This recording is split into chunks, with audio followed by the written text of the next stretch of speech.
Next question, biotechnology applications എന്നാണ്. Bt toxin is synthesized bacterium Bacillus thuringiensis. അറിയില്ല Bt toxin. Bt plants, Bt crops നമ്മൾ പഠിച്ചു. Pest resistant plants produced by biotechnology ആണ് Bt crops എന്ന് പറയുക. Pest resistant plants ആണ് അല്ലേ? അപ്പോൾ അത് ടോക്സിൻ തയ്യാറാക്കുന്ന Bacillus thuringiensis എന്നാണ് നമുക്കറിയാം. The toxin, however, is not harmful to the bacterium. Why? പക്ഷേ ബാക്ടീരിയ പ്രൊഡ്യൂസ് ചെയ്ത് ഹൈലി ടോക്സിക് പോയ്സണസ് ആണെങ്കിലും അത് ബാക്ടീരിയകൾക്ക് ഹാംഫുൾ ആകുന്നില്ല. എന്താണ് കാരണം എന്നാണ് ചോദിക്കുന്നത്. ആ ബാക്ടീരിയകൾക്ക് ഹാംഫുൾ ആകത്തതിന് കാരണം അപ്പോൾ നോക്കാതെ. അപ്പോൾ next question, Bt toxin is produced by the bacterium Bacillus thuringiensis. നമുക്കറിയാം Bt crops എന്ന് പറഞ്ഞാൽ പെസ്റ്റ് റെസിസ്റ്റന്റ് പ്ലാന്റ്സ് ആണെന്ന് പറഞ്ഞു. Bt crops are pest resistant plants.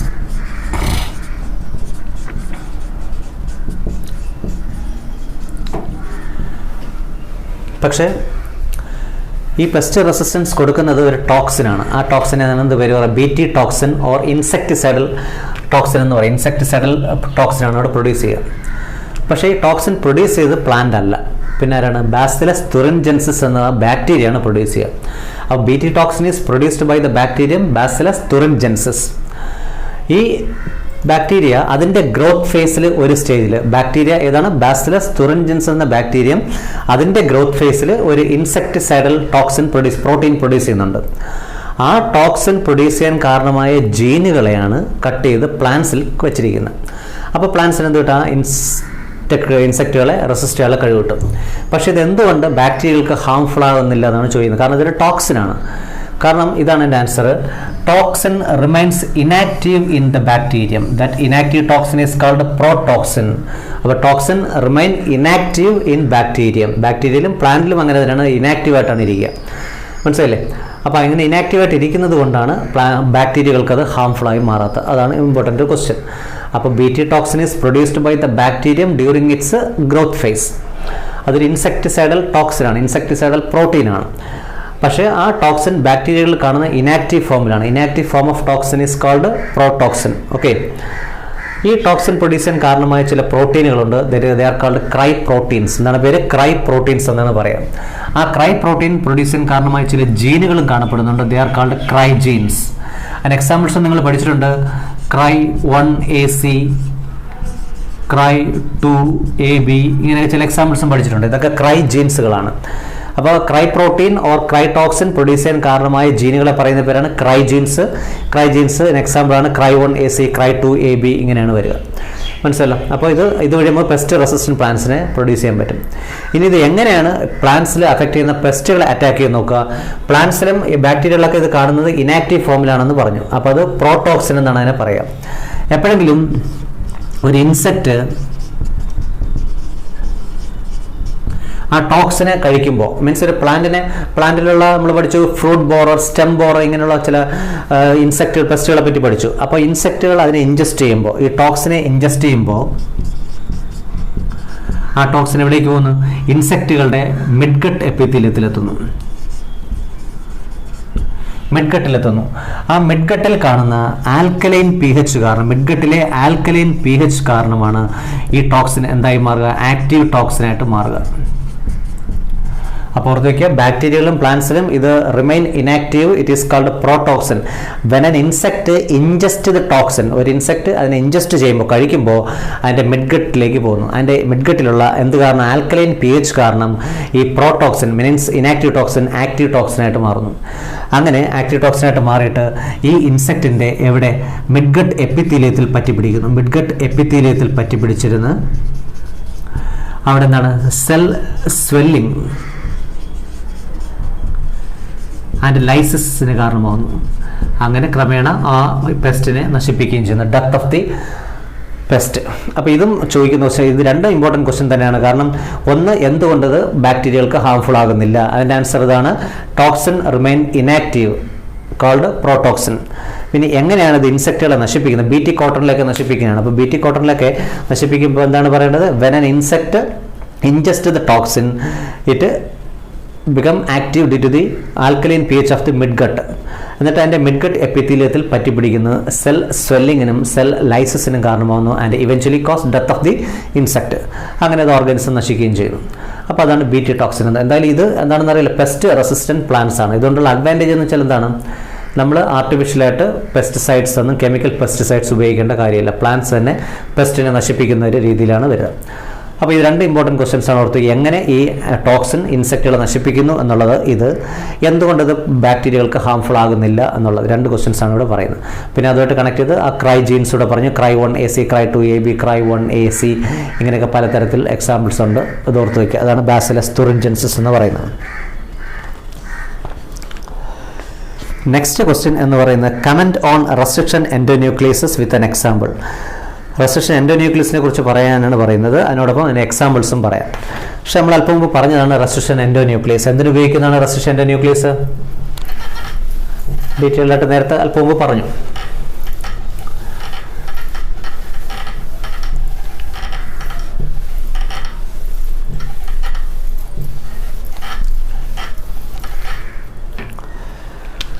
DNA cut ചെയ്യാൻ ഉപയോഗിക്കുന്ന എൻസൈംസിനാണ് എന്ത് പേര് പറയുക? റെസ്ട്രിക്ഷൻ എൻഡോന്യൂക്ലിയസ് എന്ന് പറയുന്നത്. അതിനെ രണ്ടായി ഡിവൈഡ് ചെയ്തു, എൻഡോന്യൂക്ലിയസ് ആൻഡ് എക്സോന്യൂക്ലിയസ്. DNA സ്റ്റാൻഡ്സിൻ്റെ എൻഡ്സ് കട്ട് ചെയ്യാനായിട്ട് ഉപയോഗിക്കുന്നത് എക്സോന്യൂക്ലിയസ്. എന്നാൽ വിത്തിൻ ദ സ്റ്റാൻഡ് നമുക്ക് ഡിസൈറബിൾ ആയിട്ട് എവിടെ വേണമെങ്കിലും കട്ട് ചെയ്യാൻ കഴിയും, അതിന് ഉപയോഗിക്കുന്നത് എൻഡോന്യൂക്ലിയസ്. അപ്പോൾ റെസ്ട്രിക്ഷൻ എൻസൈംസ് ആണ് കട്ട് ചെയ്യാനായിട്ട് ഉപയോഗിക്കുന്നത്. They belong to the class nucleases എന്ന് പറഞ്ഞു. It is of 2 types, endonuclease and exonuclease. അതൊക്കെ പറഞ്ഞു. അത് നമ്മൾ നേരത്തെ ഒരു ക്വസ്റ്റനിൽ പറഞ്ഞാണ്. ഇനി പറയുന്നത് അതിന് എക്സാമ്പിൾസ് ആണ് ചോദിക്കുന്നത്. നമുക്ക് ഫസ്റ്റ് ഡിസ്കവേർഡ് എൻഡോന്യൂക്ലിയസ് തന്നെ നോക്കാം. First discovered restriction endonuclease is called HindII. അപ്പോൾ ഇതൊരു എക്സാമ്പിൾ, HindII റെസ്ട്രിക്ഷൻ എൻഡോന്യൂക്ലിയസിന് എക്സാമ്പിൾ ആണ്. ഇനി മറ്റൊന്ന്, നമ്മുടെ ക്വസ്റ്റനിൽ തന്നെ ഒരു പേരുണ്ടായിരുന്നു, EcoR1. ഇത് മറ്റൊരു റെസ്ട്രിക്ഷൻ എൻസൈമാണ്. അപ്പോൾ റെസ്ട്രിക്ഷൻ എൻസൈംസിന് എക്സാമ്പിൾ ചോദിച്ചാൽ HindII ആൻഡ് EcoR1 പറയുക. അതിനെക്കുറിച്ച് എഴുതാൻ പറഞ്ഞാൽ എന്തൊക്കെ പറയാം? എന്തായിട്ടാണ് അറിയപ്പെടുക? അവർ മോളിക്കുലാർ സിസേഴ്സ് എന്നറിയപ്പെടും. മോളിക്കുലാർ ഓർ ജനറ്റിക് സിസേഴ്സ് എന്നറിയപ്പെടുന്നതാണ് restriction enzymes. They are used to cut the DNA at specific positions. It's of 2 types, exonuclease and endonuclease. അതിന് എക്സാമ്പിൾസും പറഞ്ഞു HindII ആൻഡ് EcoR1. ഓക്കെ.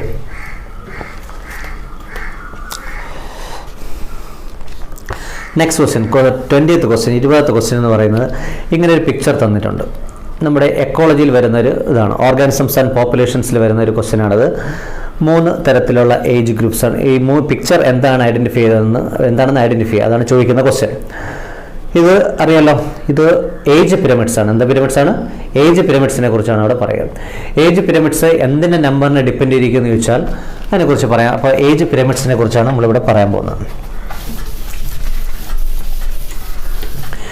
ഏതൊരു പോപ്പുലേഷൻ ആയാലും അവിടെ 3 തരം ഏജ് ഗ്രൂപ്പ്സ് കാണാം. 3 ഏജ് ഗ്രൂപ്പ്സ് എന്ന് പറഞ്ഞാൽ ഏതൊക്കെയാണ്? Pre reproductive, reproductive and post reproductive. അപ്പോൾ 3 ഏജ് ഗ്രൂപ്പ്സ് എന്ന് പറഞ്ഞാൽ pre reproductive means before maturity, പിന്നെ റീപ്രൊഡ്യൂസിങ് എബിലിറ്റി ഉള്ളവർ റീപ്രൊഡക്റ്റീവ്, ആൻഡ് എന്ത് കഴിഞ്ഞവർ സെനസൻസ് പീരീഡിലുള്ള ഓൾഡ് ഏജിലുള്ളവരാണ് ഏത് പോസ്റ്റ് റീപ്രൊഡക്റ്റീവ് വരിക. ഇങ്ങനെ 3 ഏജ് ഗ്രൂപ്പ്സ് കാണാം. ഈ ഏജ് ഗ്രൂപ്പ്സിൻ്റെ നമ്പർ അനുസരിച്ചാണ് നമ്മൾ ഏജ് പിരമിഡ്സ് 3 തരത്തിൽ പറയുക. അപ്പോൾ നമ്മുടെ പിക്ചർ എന്ന് പറയുന്നത് ഏജ് പിരമിഡ്സ് ആയിരുന്നു, ഏജ് പിരമിഡ്സ് ആണ് വരുന്നത്. ഇവിടെ ഏജ് പിരമിഡ്സ് 3 തരത്തിലാണ് വരുന്നത്. ഒന്ന് എക്സ്പാൻഡിങ്, സ്റ്റേബിൾ ആൻഡ് ഡിക്ലൈനിങ്. അപ്പോൾ 3 തരം ഏജ് പിരമിഡ്സ് എന്ന് പറഞ്ഞാൽ എക്സ്പാൻഡിങ്, സ്റ്റേബിൾ ആൻഡ് ഡിക്ലൈനിങ്, ഇങ്ങനെ 3 ഏജ് പിരമിഡ്സ് ആണ് വരുന്നത്. ഓർത്തേക്ക്, ഏതൊരു പോപ്പുലേഷനിലും പ്രീ റീപ്രൊഡക്റ്റീവ് നമ്പർ ഏറ്റവും കൂടുതലായാൽ, അപ്പോൾ പ്രീ റീപ്രൊഡക്റ്റീവ് ആണ് മാക്സിമം നമ്പർ വരും. പ്രീ റീപ്രൊഡക്റ്റീവ് മീൻസ് കുട്ടികളുടെ എണ്ണം വളരെ കൂടുതൽ. അവരെക്കാൾ നമ്പർ കുറവായിരിക്കും റീപ്രൊഡക്റ്റീവ് എന്ന് പറയുന്നത്. അവരെക്കാൾ നമ്പർ കുറവായിരിക്കും പോസ്റ്റ് റീപ്രൊഡക്റ്റീവ്. ഇങ്ങനെയാണ് ഒരു പോപ്പുലേഷനിൽ വരുന്നതെങ്കിൽ ആരുടെ നമ്പറാണ് maximum? Pre reproductives maximum, then reproductive, then post reproductive, ഇങ്ങനെ നമ്പർ മുകളിൽ കുറഞ്ഞു വരികയാണ്. ഇതുപോലെയാണ് ഒരു പോപ്പുലേഷനിലെ ഏജ് ഗ്രൂപ്പ്സ് കാണുന്നതെങ്കിൽ ഇത് വളരെ ഫാസ്റ്റ് ഗ്രോയിങ് പോപ്പുലേഷൻ ആയിരിക്കും. കാരണം വെച്ചാൽ കുട്ടികൾ വളരെ ഫാസ്റ്റ് ഗ്രോയിങ് ആണ്, നെക്സ്റ്റ് പോപ്പുലേഷന് വരുന്നതാണ്. ഇത് റീപ്രൊഡ്യൂസിങ് എബിലിറ്റി ഉള്ളവരാണ്, ഓൾഡ് ഏജിലുള്ള ആൾക്കാരുടെ നമ്പർ കുറവുമാണ്. അപ്പോൾ അത്തരം പോപ്പുലേഷൻസ് വളരെ ഫാസ്റ്റ് ആയിട്ട് ഗ്രോത്ത് നടത്തും. അത്തരം പോപ്പുലേഷൻ എന്ന് പറയുക എക്സ്പാൻഡിങ് പോപ്പുലേഷൻ എന്ന് പറയുന്നത്. എന്താണ് പേര്? Expanding population. നിങ്ങളുടെ ക്വസ്റ്റ്യനിലെ എ എന്ന് പറയുന്ന expanding population, pre reproductive number maximum, then reproductive and last one ഏതാണ്? പോസ്റ്റ് റീപ്രൊഡക്റ്റീവ് വരുന്നുണ്ട്. ഓക്കെ. രണ്ടാമത്തെ എന്ന് പറഞ്ഞാൽ സ്റ്റേബിൾ പോപ്പുലേഷൻ. അവിടെ വരുന്ന വെച്ചാൽ പ്രീ റീപ്രൊഡക്റ്റീവിൻ്റെയും റീപ്രൊഡക്റ്റീവിൻ്റെ നമ്പർ ആൾമോസ്റ്റ് ഈക്വൽ ആയിട്ട് വരികയാണ്. പോസ്റ്റ് റീപ്രൊഡക്റ്റീവ് കുറവ് തന്നെയാണ്, വയസ്സായ ആൾക്കാരുടെ എണ്ണം കുറവ് തന്നെയാണ്. പക്ഷേ ആരുടെയൊക്കെ നമ്പർ പ്രീ റീപ്രൊഡക്റ്റീവിൻ്റെയും റീപ്രൊഡക്റ്റീവിൻ്റെ നമ്പർ ഇതുപോലല്ല, കണ്ടില്ലേ, ആൾമോസ്റ്റ് ഈക്വൽ ആയിട്ടാണ് വരിക അവിടെ. അപ്പോൾ അത്രയും പോപ്പുലേഷൻ വളരെ ഫാസ്റ്റ് ഗ്രോത്ത് ഇല്ല എന്നേ ഉള്ളൂ, എന്നാൽ അത് സ്റ്റേബിളായിട്ട് നിൽക്കുന്നുണ്ട്. Such population is called stable population. അപ്പോൾ എക്സ്പാൻഡ് ചെയ്യണമെങ്കിൽ പ്രീ റീപ്രൊഡക്റ്റീവിൻ്റെ എണ്ണം ഏറ്റവും കൂടുതൽ, അതിനേക്കാൾ കുറഞ്ഞ റീപ്രൊഡക്റ്റീവ്, നെക്സ്റ്റ് പോസ്റ്റ് റീപ്രൊഡക്റ്റീവ് വരണം. എന്നാൽ പോസ്റ്റ് റീപ്രൊഡക്റ്റീവ് കുറവാണെങ്കിലും ആരുടെ number reproductive and pre reproductive equal ആയിട്ട് വരികയാണെങ്കിൽ അത് വളരെ ഫാസ്റ്റ് ഗ്രോയിങ് അല്ല, എന്നാൽ സ്റ്റെബിലിറ്റി ഉണ്ട്. It is called stable population. എന്നാൽ ഡിക്ലൈനിങ് പോപ്പുലേഷൻ ആലോചിച്ച്, ഒരു പോപ്പുലേഷനിൽ ഓൾഡ് ഏജിലുള്ള ആൾക്കാരുടെ എണ്ണമാണ് കൂടുതൽ, കുട്ടികളെക്കാൾ ഓൾഡ് ഏജിലുള്ള പോസ്റ്റ് റീപ്രൊഡക്റ്റീവ് ആൾക്കാരുടെ എണ്ണം കൂടുതലാണെങ്കിൽ ആ പോപ്പുലേഷൻ അവിടെ ഗ്രോത്ത് ഉണ്ടാകില്ല. കാരണം അവർ ഓൾഡ് ഏജിലാണ്, അവർ സെനസൻസ് പീരീഡിലാണ്, ഡെത്തിലേക്ക് പോകുന്നവരാണ്. അപ്പോൾ അവിടെ ഫാസ്റ്റ് ഗ്രോത്ത് ഉണ്ടാകില്ല. അത്തരം പോപ്പുലേഷനാണ് ഡിക്ലൈനിങ് പോപ്പുലേഷൻ എന്ന് പറയുക. എന്തായിരിക്കും? ഡിക്ലൈനിങ് പോപ്പുലേഷൻ ആയിരിക്കും കാണുന്നത്. നിങ്ങളുടെ ഈ ഗ്രാഫ് നോക്കിയാൽ കാണാൻ എല്ലാ ഗ്രാഫിലും നടുവിലൂടെ ഒരു ലൈൻ പോകുന്നുണ്ട്. കാരണം വെച്ചാൽ ഏതൊരു പോപ്പുലേഷൻ ആയാലും it consist of male and female organisms. അതിൽ പകുതി മെയിൽ പകുതി ഫീമെയിൽ, അതാണ് നടുവിലൂടെ ലൈൻ സൂചിപ്പിക്കുന്നത്. അപ്പോൾ ഈ പിക്ചറിൽ നിന്ന് ഒരു ഐഡൻറ്റിഫൈ ചെയ്യാനാണ് ഇപ്പോൾ പറഞ്ഞത്. അപ്പോൾ ഫസ്റ്റ് വൺ ഏതെന്നാണ് ചോദിച്ചത്. അപ്പോൾ എന്താണ്? Expanding population. അങ്ങനെ എക്സ്പാൻഡ് ചെയ്യണമെങ്കിൽ പ്രീ റീപ്രൊഡക്റ്റീവ് എണ്ണം ആയിരിക്കണം മാക്സിമം. എന്നാൽ പ്രീ റീപ്രൊഡക്റ്റീവ് കുറയുകയും പോസ്റ്റ് റീപ്രൊഡക്റ്റീവ് കൂടുകയും ചെയ്താൽ അത് ഡിക്ലൈനിങ് പോപ്പുലേഷൻ ആയിരിക്കും. ഓൾമോസ്റ്റ് ഈക്വൽ ആയിട്ട് വരികയാണെങ്കിൽ അത് സ്റ്റേബിൾ പോപ്പുലേഷനും ആയിരിക്കും. Okay, next question. Question number 21 എന്ന് പറയുന്നത് comment on brood parasitism with an example എന്നാണ് ചോദിക്കുക. നമ്മൾ നേരത്തെ പലതരം ഇൻറ്ററാക്ഷൻസ് പഠിച്ചു, പ്രൊഡേഷൻ, പാരസിറ്റിസം, ഇങ്ങനെ ഒത്തിരി ഇൻറ്ററാക്ഷൻസ് പഠിച്ചു. അതിൽ നിന്നൊരു ക്വസ്റ്റ്യനാണ് ചോദിച്ചിരിക്കുന്നത്.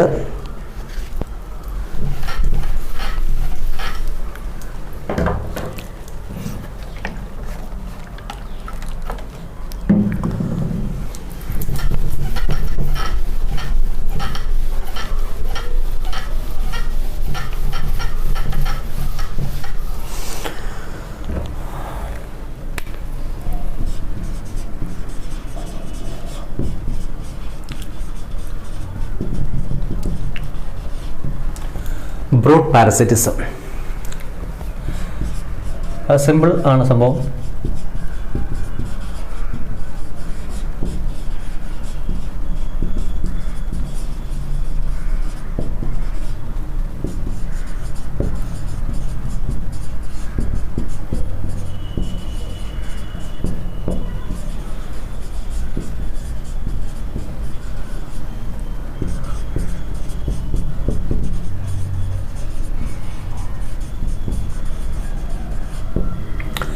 ഓക്കെ, ബ്രൂട്ട് പാരസിറ്റിസം വേറൊന്നുമില്ല. എക്സാമ്പിൾ ചോദിച്ചിട്ടുണ്ട്. എക്സാമ്പിൾ ആരൊക്കെയാണ്? ക്രോ ആൻഡ് കുക്കു ഓർ കോയൽ. കാക്കയുടെ കൂട്ടിൽ കുയിൽ മുട്ടയിടുക, അത്രേ ഉള്ളൂ സംഭവം അല്ലേ? കാക്കയുടെ കൂട്ടിൽ കുയിൽ മുട്ടയിടുന്ന ആ പാരസിറ്റിസം പറയുന്ന പേരാണ് ബ്രൂട്ട് പാരസിറ്റിസം. വായിക്കൂ. Parasitic bird lays its eggs. ഇവിടുത്തെ പാരസിറ്റിക് ബേർഡ് എന്ന് പറയുന്നത് കോയിലാണ്, മീൻസ് കുയിലാണ്. പാരസിറ്റിക് ബേർഡ് ഇവിടെ കുയിൽ എന്താണ്? Lays its eggs in the nest of its host. Host എന്ന് പറയുന്ന ക്രോയാണ്. അപ്പോൾ കാക്കയുടെ കൂട്ടിൽ കുയിൽ മുട്ടയിടുക. അതിൻ്റെ lets the host incubate them. അതിനിടയിൽ നിന്ന് വിരിയിക്കുന്ന ആരാണ്? കാക്കയാണ്. അപ്പോൾ ആ പാരസിറ്റിസം പറയുന്ന പേരാണ് ബ്രൂട്ട് പാരസിറ്റിസം. ഇവിടെ പറയുന്നത് ഇതിൻ്റെ അടുത്ത് പാരസൈറ്റ് എന്ന് പറയുന്നത് കോയിലും ഹോസ്റ്റ് എന്ന് പറയുന്നത് ക്രോയുമാണ്. ക്രോയ്ക്ക് അവിടെ അഡ്വാൻറ്റേജസ് ഒന്നുമില്ല, എന്നാൽ അതിൻ്റെ മറ്റൊരു കോയിലാണെങ്കിൽ എന്താണ് നേട്ടമുണ്ട് താനും. അപ്പോൾ ഇതിൽ പാരസിറ്റിക് ഇൻട്രാക്ഷനാണ്, പാരസിറ്റിസമാണ് ബ്രീഡിങ്ങിന് വേണ്ടി. അതാണ് ബ്രൂട്ട് പാരസിറ്റിസം എന്ന് പറയുന്നത്. അപ്പോൾ ഒന്നും നോക്കുക. Parasitic bird lays its eggs in the nest of its host and lets the host incubate them. ഇവിടെ സംഭവിച്ചതെന്ന് വെച്ചാൽ ഈ കുയിലിൻ്റെ ഈ ഒരു ക്യാരക്ടർ വന്നതിന് ശേഷമാണ് എന്ത് ചെയ്തത്? കുയിലിൻ്റെയും കാക്കകളുടെയും മുട്ട അതൊരു അഡാപ്റ്റേഷൻ വന്നതാണ്, ഡെവലപ്പ് ചെയ്തതാണ്. രണ്ടുപേരുടെ മുട്ടകൾ സൈസിലും ഷേപ്പിലും പക്ഷേ എക്സലിലുള്ള മാർക്കിങ്സ് എല്ലാം സിമിലറാണ്. അപ്പോൾ കാക്കയ്ക്ക് എളുപ്പത്തിൽ ഐഡൻറ്റിഫൈ ചെയ്യാൻ പറ്റില്ല. പക്ഷേ അവിടെ കോഴിമുട്ടയും കാക്കയുടെ മുട്ടകളുടെയും എളുപ്പത്തിൽ ഐഡൻറ്റിഫൈ വരും, കാരണം കോഴിമുട്ടയുടെ പുറത്ത് പുള്ളികൾ പാടുകളൊന്നും തന്നെ ഇല്ല. അപ്പോൾ അതുകൊണ്ട് തന്നെ ഇതിന് അപ്പോൾ ഒരു അഡാപ്റ്റേഷൻ ഉണ്ടായതാണ് ആർക്ക്? കുയിലിൻ്റെ മുട്ടകൾക്ക്. കാക്കയുടെ മുട്ടകളുമായിട്ട് similar in size, shape and markings on the eggshell. അപ്പോൾ അങ്ങനെയുള്ള ചില സഹായം ഉണ്ടായി. അപ്പോൾ അതാണ് ബ്രൂട്ട് പാരസിറ്റിസം എന്ന് പറയുന്നത്. ഇത്ര ഉള്ള എക്സാമ്പിൾ ഓർത്ത് വെച്ചാൽ കുയിലും കാക്കയാണ്. Next question. What are the four basic processes that determine density of population in a given habitat during a period of time? പോപ്പുലേഷനിലെ ഒരു എക്കോസിസ്റ്റത്തിൽ പോപ്പുലേഷൻ ഡെൻസിറ്റി ഇൻഫ്ലുവൻസ് 4 ഫാക്ടേഴ്സ് ഏതൊക്കെയെന്നാണ് ചോദിച്ചിരിക്കുന്നത്.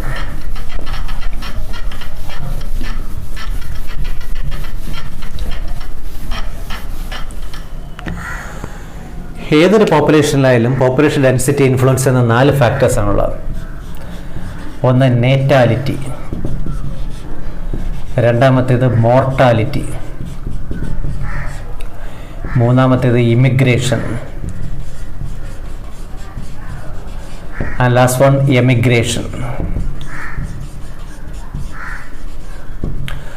അപ്പോൾ ഓർത്ത് വയ്ക്കുക, natality, mortality, immigration and emigration. Natality represent ചെയ്യുന്ന അറിയാലോ B കൊണ്ടാണ്, mortality by D, immigration by I and emigration by E. എന്താണ് ഈ ടേംസ് വരാൻ കാരണം അല്ലേ? I for immigration, E for emigration, അതൊക്കെ. ഇനി വാട്ട് ഈസ് നേറ്റാലിറ്റി? നേറ്റാലിറ്റിയുടെ മറ്റൊരു പേര് എന്താണ്? ബർത്ത് റേറ്റ് എന്നാണ്. ബർത്ത് റേറ്റിൻ്റെ ബി ആണ് ഇവിടെ ഉപയോഗിച്ചിരിക്കുന്നത്. അപ്പോൾ നേറ്റാലിറ്റി മീൻസ് ബർത്ത് റേറ്റ്. അപ്പോൾ മോർട്ടാലിറ്റി എന്തായിരിക്കും? ഡെത്ത് റേറ്റ് ആണ്. അതാണ് ഒരു ഇൻഡിവിജ്വൽ ഓർഗാനിസം ഒരു പോപ്പുലേഷൻ നമ്മൾ വ്യത്യാസം. ഒരു ഇൻഡിവിജ്വലിന് ബർത്തും ഡെത്തും മാത്രമേ ഉള്ളൂ. പക്ഷെ ഒരു പോപ്പുലേഷനിലാണെങ്കിൽ ബർത്ത് റേറ്റും ഡെത്ത് റേറ്റും വരുന്നു. That birth rate is called natality and death rate is called mortality. ഈ 4 ഫാക്ടേഴ്സാണ് ഒരു പോപ്പുലേഷൻ ഡെൻസിറ്റി ഇൻഫ്ലുവൻസ് ചെയ്യുന്ന ഫാക്ടേഴ്സ് എന്ന് പറയുന്നത്. എക്സാമ്പിൾസ് നമുക്ക് നോക്കാം. ഒരു പോപ്പുലേഷനിൽ, ഇതൊരു പോപ്പുലേഷൻ ഒരു യൂണിറ്റ് ടൈമിനുള്ളിലാണ് അല്ലേ, ഒരു പർട്ടിക്കുലർ ഇയർ ഇത്ര തൊട്ട് ഇത്ര വർഷം വരെ അവിടെയുള്ള ടോട്ടൽ നമ്പർ ഓഫ് ഓർഗാനിസംസ് ആണ് അവിടെ പറയുന്നത്. ഒരു പോപ്പുലേഷനിൽ 10 പീപ്പിളാണ്, 10 പേരാണ് ഉള്ളതെന്ന് കരുതാം. ബൈ ബർത്തിലൂടെ ഒരാളുകൂടെ ജനിക്കുകയാണെന്ന് കരുതാം. അപ്പോൾ it is called birth rate or natality. ബർത്തിലൂടെ കൂടുകയാണെങ്കിൽ അതിന് പറയുന്ന പേരാണ് നേറ്റാലിറ്റി. അപ്പോൾ അത് ഇൻക്രീസ് ചെയ്യാൻ സഹായിക്കുന്നു പോപ്പുലേഷൻ ഡെൻസിറ്റി. എന്നാൽ ഇവിടെ നിന്ന് ഒരാൾ മരിക്കുകയാണെന്ന് കരുതുക, അപ്പോൾ 10 - 1 ആയി. അപ്പോൾ അവിടെ മോർട്ടാലിറ്റി ഡെത്ത് റേറ്റ് ആണ്. ഒരാൾ കുറയുകയാണ്, ത്രൂ ഡെത്തിലൂടെ കുറയുകയാണെങ്കിൽ it is called mortality. Immigration and emigration എന്ന് വെച്ചാൽ ഒരു two and fro movement of organisms ആണ്. ഒരു പോപ്പുലേഷനിലേക്ക് പുതിയ ആൾക്കാർ വരികയും ചെയ്യാം, ഇവിടെ നിന്ന് ആൾക്കാർ പുറത്തേക്ക് പോവുകയും ചെയ്യാം. അപ്പോൾ സംവെയർ എൽസ്, മറ്റെവിടെ നിന്നോ പിന്നെ കുറച്ച് ഓർഗാനിസംസ് ഇങ്ങോട്ട് വരികയാണെങ്കിൽ ഇറ്റ് ഈസ് കാൾഡ് ഇമിഗ്രേഷൻ. അപ്പോൾ ഇത് ഇമിഗ്രേഷൻ ഇവിടെ പോപ്പുലേഷൻ ഇൻക്രീസ് ചെയ്യുന്ന ഫാക്ടറാണ്. എന്നാൽ നമ്മുടെ ഈ പോപ്പുലേഷനിൽ നിന്നും ആൾക്കാർ പുറത്തേക്കാണ് പോകുന്നതെങ്കിൽ അത് എമിഗ്രേഷൻ, അപ്പോൾ ഇവിടെ കുറയുകയാണ് ചെയ്യുന്നത്. അപ്പോൾ ഓർത്ത് വയ്ക്കുക, നേറ്റാലിറ്റി എന്താണ്? കൂട്ടുന്ന, ഈ പോപ്പുലേഷൻ ഡെൻസിറ്റി കൂട്ടുന്ന ഒരു ഫാക്ടറാണ്. മോർട്ടാലിറ്റി കുറയ്ക്കുന്നു. ഇമിഗ്രേഷൻ ഇവിടെ കൂട്ടുന്നു, എമിഗ്രേഷൻ കുറയ്ക്കുന്നു. അപ്പോൾ ഓർത്ത് കൂട്ടുന്ന 2 ഫാക്ടേഴ്സ് നേറ്റാലിറ്റി ആൻഡ് ഇമിഗ്രേഷൻ, കുറയ്ക്കുന്ന 2 ഫാക്ടേഴ്സ് മോർട്ടാലിറ്റി ആൻഡ് എമിഗ്രേഷൻ. അപ്പോൾ ഒരു ഇക്വേഷൻ കൂടെ പഠിക്കാം. ND + 1 = ND + B + I - D + E. ഈ ഇക്വേഷൻ കൂടെ പഠിക്കാം. അപ്പോൾ ND + 1 = ND + 1 എന്ന് വെച്ചാൽ ആഫ്റ്റർ എ ടൈം പീരീഡ്. നമ്മളിപ്പോൾ സെൻസസ് എടുക്കുക അല്ലേ, മുമ്പ് എപ്പോഴെങ്കിലും എടുത്തതിൽ നിന്നും ഇപ്പോൾ എത്ര ചേഞ്ച് ഉണ്ടായി. ഇപ്പോൾ നമ്മൾ 2021 എടുക്കുകയാണ്. മുൻപ് എടുത്തതിൽ നിന്നും ആ പ്രീവിയസ് ഇനിഷ്യൽ ഗ്രോത്ത്, അതാണ് ND എന്ന് പറയുന്നത്. ഇപ്പോൾ എടുത്തതാണ് ഫൈനൽ. ഇപ്പോൾ നമ്മൾ എടുക്കുന്നതാണ് ND + 1. അപ്പോൾ ആദ്യത്തിൽ നിന്നും ബർത്തിലൂടെയും ഇമിഗ്രേഷനിലൂടെയും എത്ര കൂടി മൈനസ് ഡെത്തിലൂടെയും എമിഗ്രേഷനിലൂടെ എത്ര കുറഞ്ഞു, അതാണ് ഇവിടെ നോക്കുന്നത്. അപ്പോൾ ഇക്വേഷൻ നോക്കുക, ND + 1 ഇതാണ് ആഫ്റ്റർ ടൈം പീരീഡ് T1. അപ്പോൾ T+1 ശേഷം ഇപ്പോഴത്തെ ഫൈനൽ നോക്കുന്നത് ഇതാണ്. അപ്പോൾ ഇനിഷ്യൽ നിന്നും എത്ര കൂടി എത്ര കുറഞ്ഞു എന്നാണ് നോക്കുന്നത്. അപ്പോൾ ഇക്വേഷൻ ആണ് ND + 1 = ND + B + I - D + E. അപ്പോൾ ഈ 4 ഫാക്ടേഴ്സ് ഈ ക്വസ്റ്റ്യനിൽ ചോദിച്ചിട്ടുള്ളൂ. എന്തായാലും ഓർത്ത് വയ്ക്കുക, natality, mortality, immigration and emigration. Natality means birth rate, mortality means death rate, immigration movement of organisms into a population and emigration movement of organisms out of a population. Natality and immigration increases population while mortality and emigration decreases population. അപ്പോൾ equation കൂടെ പഠിക്കുക. ND + 1 = ND + B + I - D + E എന്ന് പറയുന്ന equation കൂടെ പഠിക്കുക. അപ്പോൾ ഇതാണ് 4 factors population density influence ചെയ്യുന്ന ഫാക്ടേഴ്സ്. ഓക്കെ, നെക്സ്റ്റ് ക്വസ്റ്റ്യൻ എന്ന് പറയുന്നത് pyramid of energy is always upright in position why എന്നാണ് ക്വസ്റ്റ്യൻ. പിരമിഡ് ഓഫ് എനർജി, അപ്പോൾ നമ്മൾ 3 പിരമിഡ്സ് പഠിച്ചു. പിരമിഡ് ഓഫ് എനർജി വളരെ ഇമ്പോർട്ടൻറ്റ് ക്വസ്റ്റ്യൻ ആണ്, പഠിക്കണം. 3 തരം പിരമിഡ്സ് ഏതൊക്കെയാണ് പഠിച്ചത്? Pyramid of energy, pyramid of biomass and pyramid of number. ഇങ്ങനെ 3 തരം പിരമിഡ്സ് ആണ് നമ്മൾ പഠിച്ചിട്ടുള്ളത്. Pyramid of energy, pyramid of biomass and pyramid of number. 3 types of pyramids. Okay, first one pyramid of energy ആണ് നമ്മുടെ question. Pyramid of energy is always upright എന്നാണ് ചോദിച്ചിരിക്കുന്നത്. അപ്പോൾ നിവർന്ന പിരമിഡ്,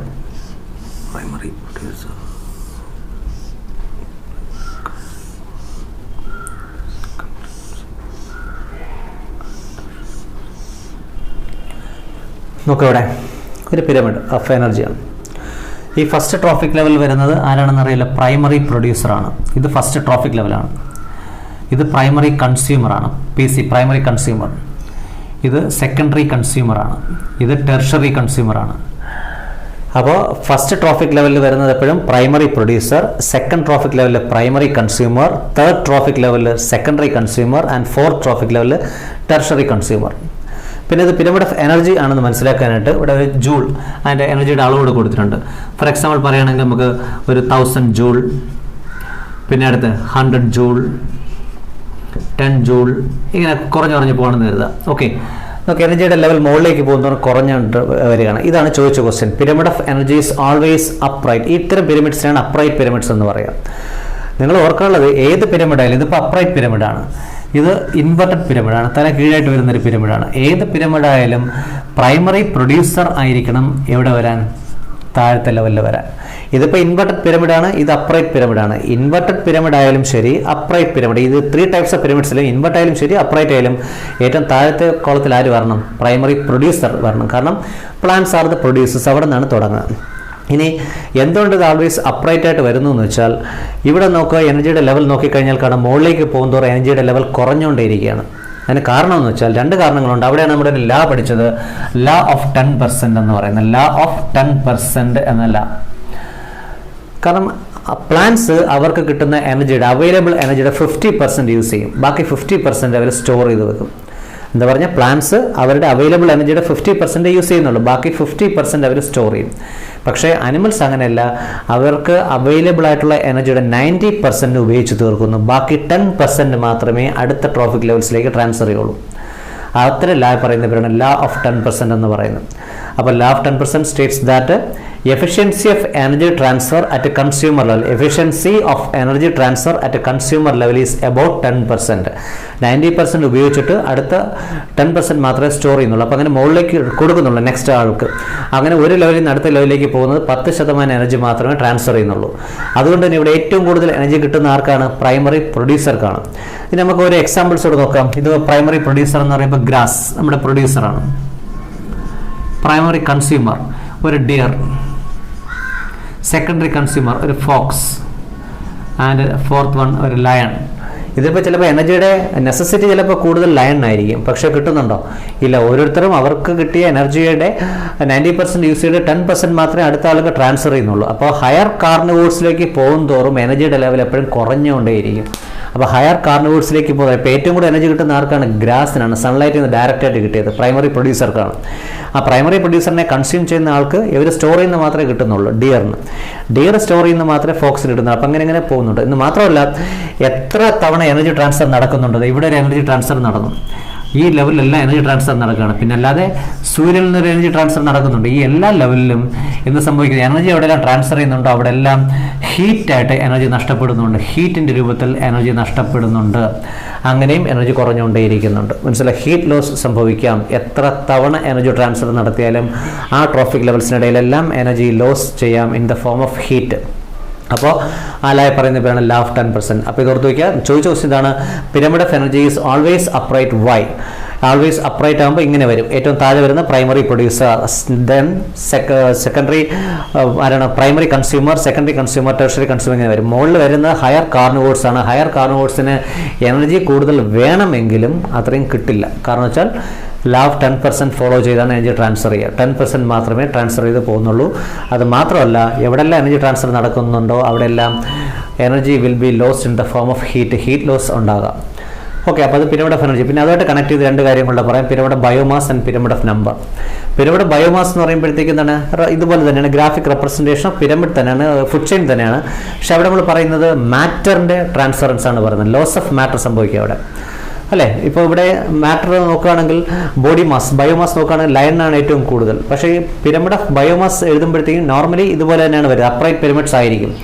കാരണം വെച്ചാൽ മുകളിലേക്ക് പോകുന്നവർ ബയോമാസ് കുറയും, മീൻസ് ലോസ് ഓഫ് മാറ്റർ ആണ് അവിടെ സംഭവിക്കുക, ദ്രവ്യ നഷ്ടം സംഭവിക്കുന്നു അവിടെ മുകളിലേക്ക് പോകുന്നതോറും. നിങ്ങൾ ചോദിക്കുന്ന മെയിൻ ക്വസ്റ്റ്യൻ മറ്റൊന്നാണ്, അക്വാട്ടിക് എക്കോസിസ്റ്റത്തിലെ പിരമിഡ് ഓഫ് ബയോമാസ് കൺസ്ട്രക്ട് ചെയ്യുന്നൊരു ക്വസ്റ്റ്യൻ ചോദിക്കാറുണ്ട്. അക്വാട്ടിക് എക്കോസിസ്റ്റത്തിലെ പിരമിഡ് ഓഫ് ബയോമാസ്, ഇതാണ് അക്വാട്ടിക് എക്കോസിസ്റ്റത്തിലെ പിരമിഡ് ഓഫ് ബയോമാസ് എന്ന് പറയുന്നത്.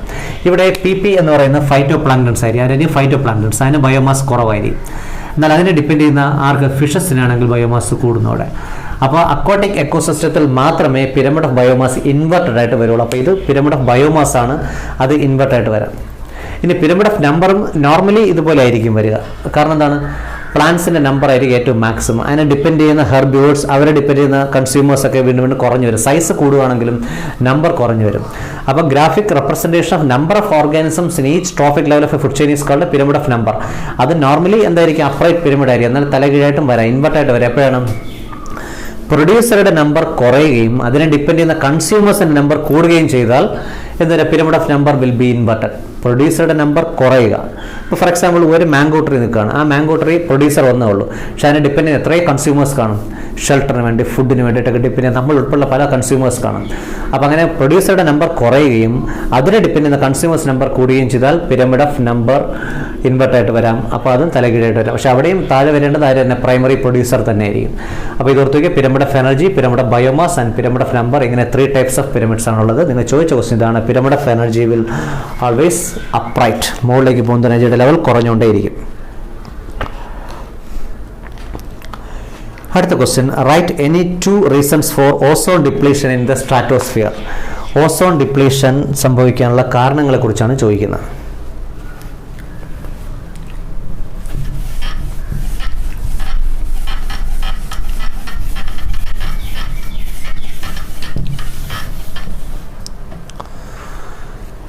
ഓസോൺ എന്ന് പറയുന്നത് ഇല്ലേ, ഓസോൺ സ്ട്രാറ്റോസ്ഫിയറിൽ കാണുന്നു. UV റേസിൽ നിന്നൊക്കെ നമ്മെ പ്രൊട്ടക്റ്റ് ചെയ്യുന്നത് ആരാണ്, ഓസോണാണ്. സ്ട്രാറ്റോസ്ഫിയറിൽ കാണുന്ന ഓസോൺ. ഈ സ്ട്രാറ്റോസ്ഫിയറിൽ ഇതൊക്കെ നശിക്കാനുള്ള പല കാരണങ്ങൾ നമ്മൾ പഠിച്ചു. അതിൽ തന്നെ നമ്മൾ ഇത് പറയുന്നതിന് മുമ്പായിട്ട് മറ്റൊരു കാര്യം നമ്മൾ പഠിച്ചു, ഗ്രീൻ ഹൗസ് ഗ്യാസസ് പഠിച്ചിരുന്നു.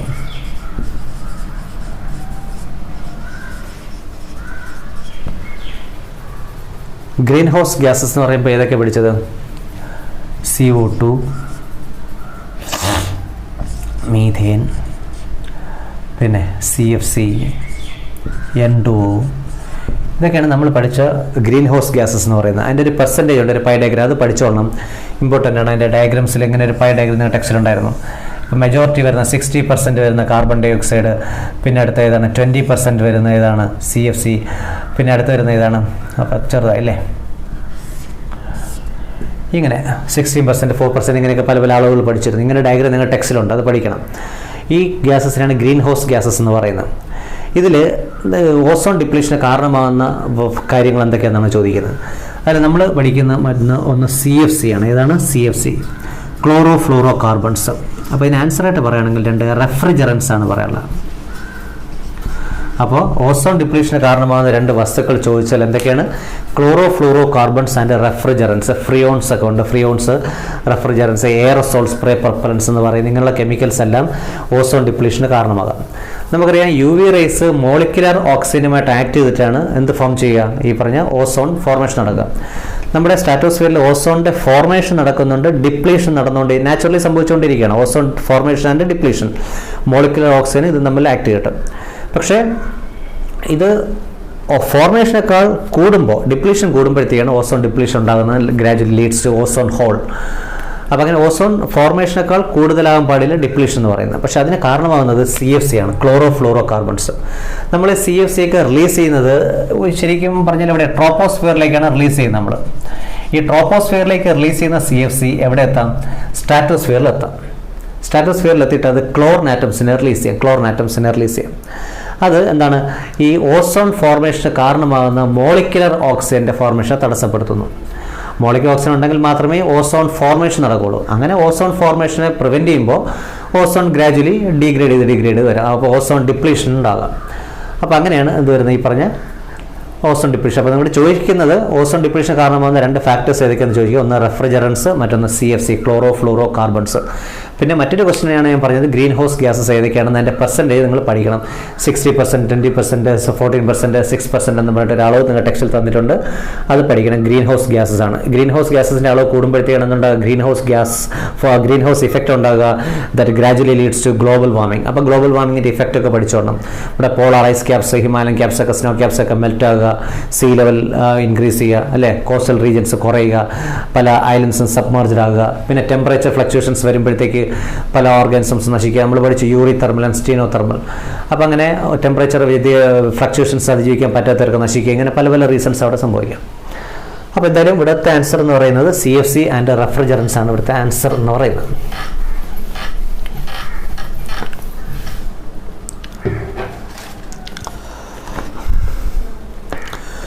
Okay, next question.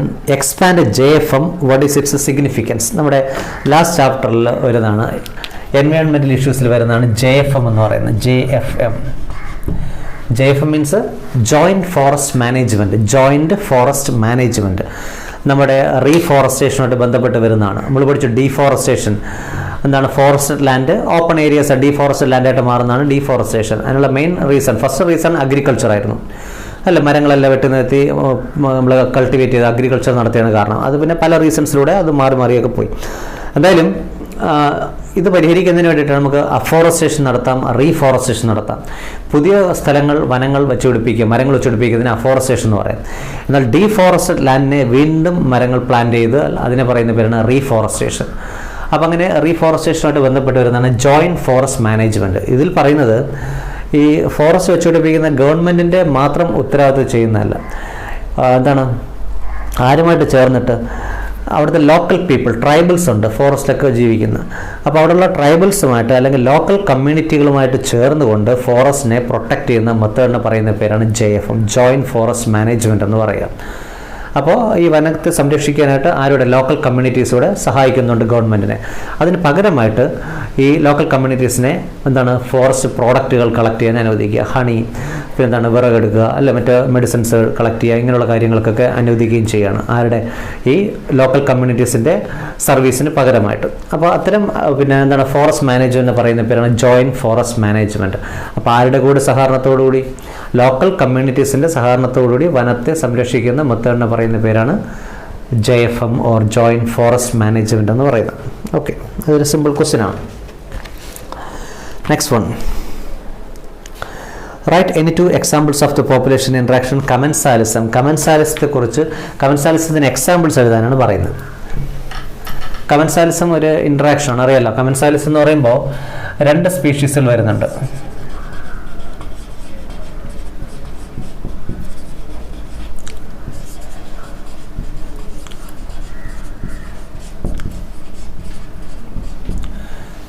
കമൻസാൽ and host.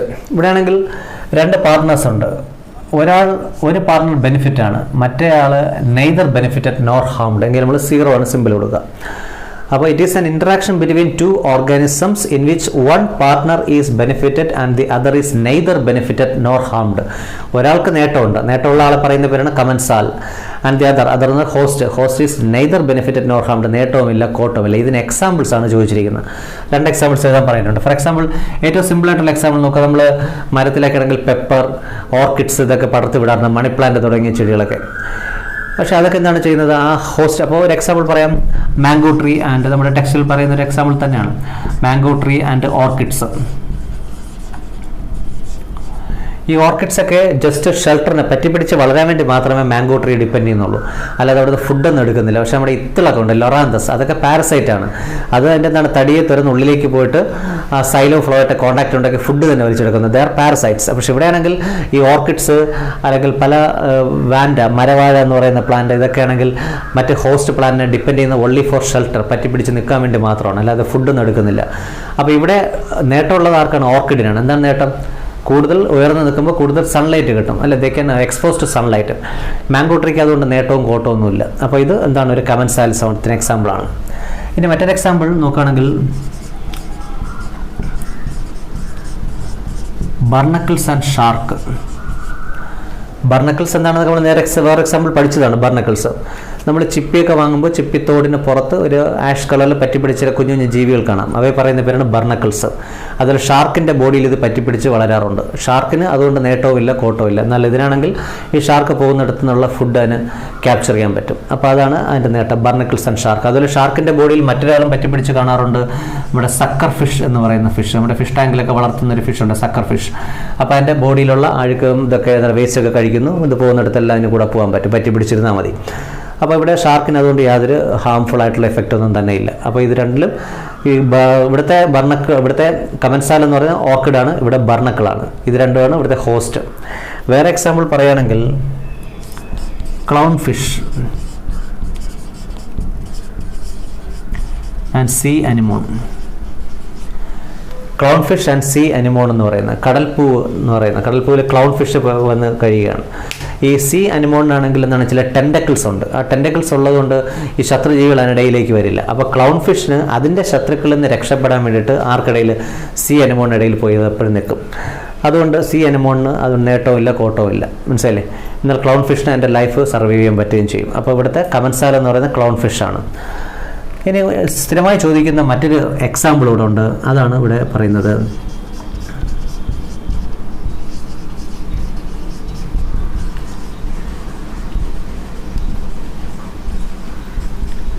ഈ എക്സാമ്പിൾ സ്ഥിരമായി ചോദിച്ചുകൊണ്ടിരുന്ന ഒരു എക്സാമ്പിളാണ്.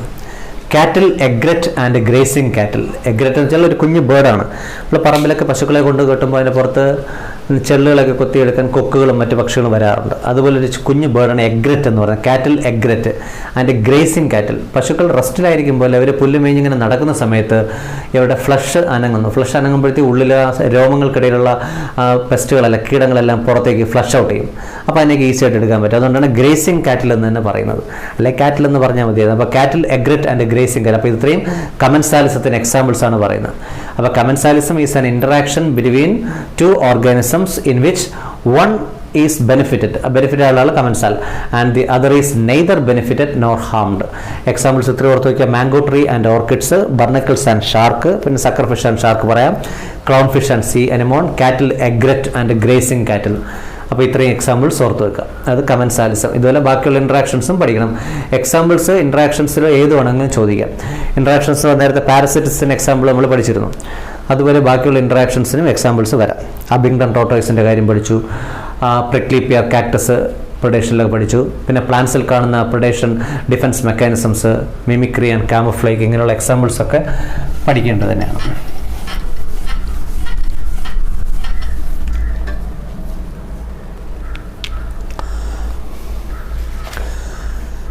നെക്സ്റ്റ് വൺ നമ്മുടെ സെക്കൻഡ് ചാപ്റ്ററിൽ നിന്ന് വരുന്നൊരു ക്വസ്റ്റ്യനാണ്. ഇതാണ് ഡയഗ്രാം. ഇത് ഫസ്റ്റ് ചാപ്റ്ററിൽ വളരെ ഇമ്പോർട്ടൻ്റ് ആയിട്ടൊരു ക്വസ്റ്റ്യനാണ്. മൈക്രോസ്പോറോജെനസിസ് എന്ന പ്രോസസ്സാണത്. ക്വസ്റ്റ്യൻസ് വാട്ട് ഈസ് മൈക്രോസ്പോറോജെനസിസ് എന്നതിനാണ് ഒരു question. What is a nutritive tissue that nourishes the developing pollen grain in a developing anther, ഒരു ക്വസ്റ്റ്യൻ.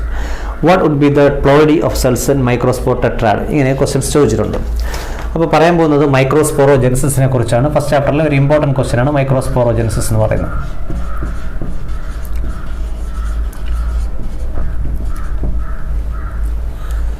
നോക്കാം microsporogenesis.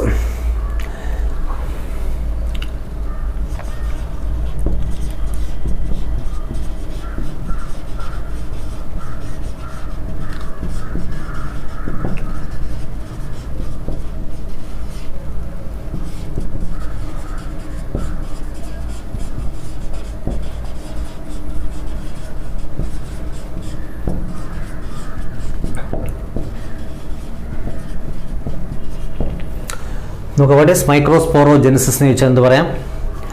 Development of pollen grains or microspores from pollen mother cell after meiosis.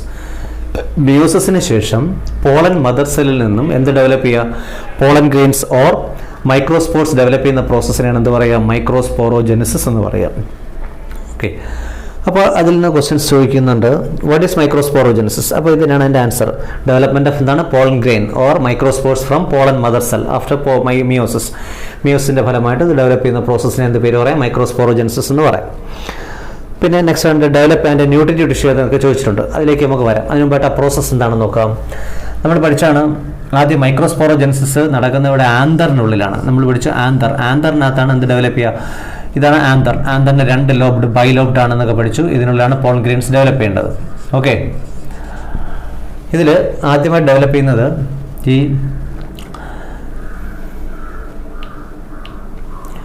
First develop ചെയ്യുന്നത് 4 കോർണേഴ്സിലായിട്ട്. അത് ഈ anther തന്നെയാണ് ഞാൻ വരയ്ക്കുന്നത്. ഇവിടെ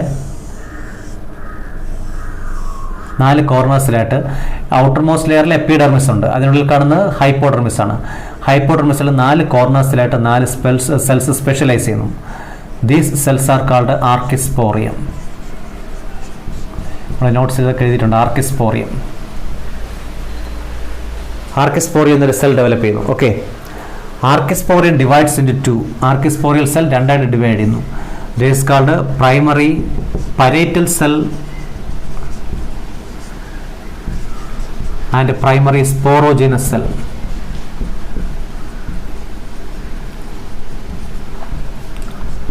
അപ്പോൾ ഓർത്ത് വയ്ക്കുക, ആന്തറിനുള്ളിലാണ് മൈക്രോസ്പോർ മദർ സെല്ലുള്ളത്. അവിടെയാണ് പോളൻ ഗ്രെയിൻസ് ഡെവലപ്പ് ചെയ്യേണ്ടത്. അപ്പോൾ ആദ്യം നടക്കുന്നത് ഈ മൈക്രോസ്പോർ തന്നെയാണ് ഈ കാണുന്നത്. അപ്പോൾ ആന്തർ തന്നെയാണ്. ആന്തറിൽ ഏറ്റവും ഔട്ടർമോസ്റ്റ് ലെയറിൽ എപ്പിഡെർമിസ് കാണുന്നു. അതിനുള്ളിലായിട്ട് ഇവിടെ മുഴുവൻ ടിഷ്യൂസ് ആണ്, ഹൈപ്പോഡെർമൽ ടിഷ്യൂസ് ആണ്. അതിൽ 4 കോർണേഴ്സിലായിട്ട് 4 സെൽസ് വീതം സ്പെഷ്യലൈസ് ചെയ്യുന്നു. These specialised parenchyma cells are called archesporium. Archesporial cells divides into 2. എല്ലാ ആർക്കിസ്പോറിയൽ സെൽ ഇങ്ങനെ രണ്ടായി ഡിവൈഡ് ചെയ്യുന്നു. ഏതൊക്കെയാണ്? Primary parietal cell and primary sporogenous cell.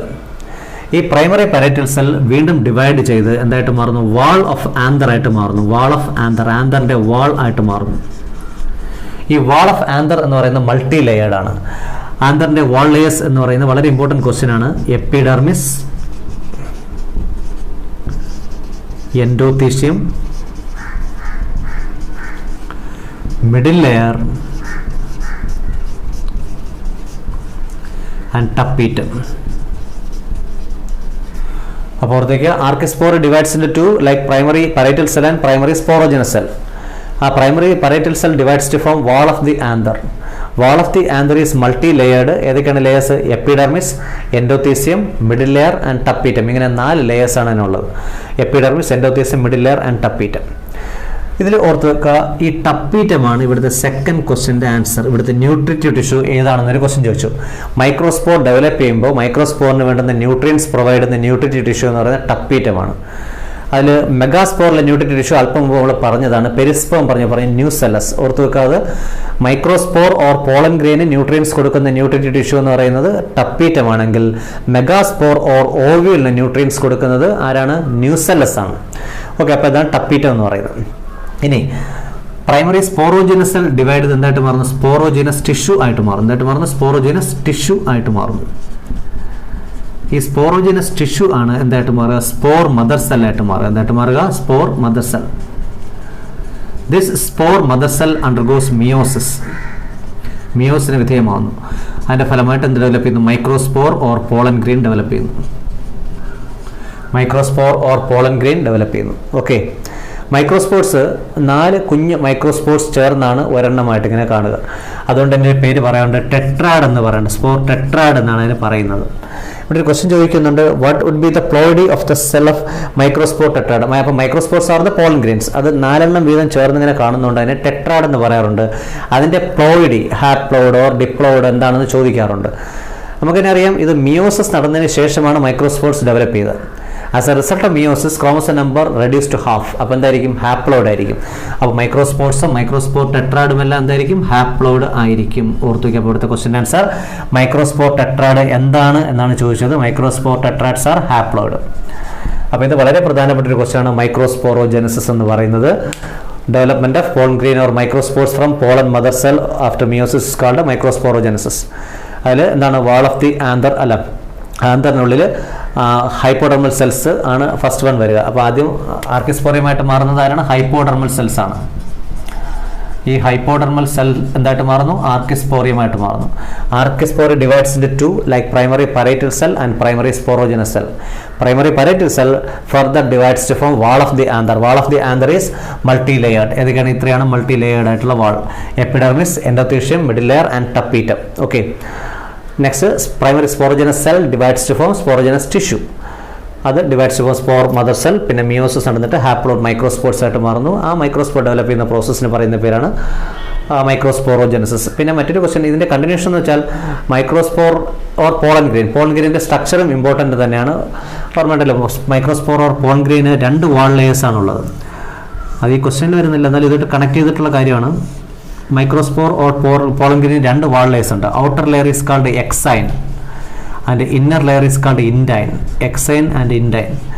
ഇനിയിവിടെ മറ്റു 2 ഓൺവേർഡ്സ് വരുന്നുണ്ട്. Exine is made up of a chemical called sporopollenin. വളരെ important ഓൺവേർഡാണ്. Exine is made up of sporopollen and indine is made up of cellulose and pectin.